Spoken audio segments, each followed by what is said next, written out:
বিএনপির পথসভায় গোপালগঞ্জে হামলায় স্বেচ্ছাসেবক দলের ক্রীড়া সম্পাদক শওকত হোসেন দিদার নিহতের ঘটনায় এখনও মামলা হয়নি থানায়। দুপুরে গোপালগঞ্জ জেনারেল হাসপাতাল থেকে তার মরদেহ পরিবারের কাছে হস্তান্তর করা হয়। স্বজনরা জানায়, দলীয় ও পারিবারিক সিদ্ধান্তের পর মামলা হবে।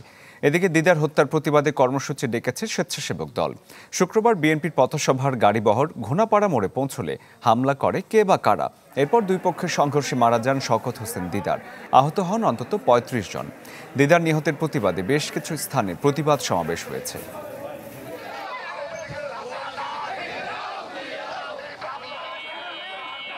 সন্ত্রাসীরা হামলা করে, এতে আমার জামাই মৃত্যুবরণ করে। তো আমি চাই যাতে ওদের কঠিন শাস্তি হয়।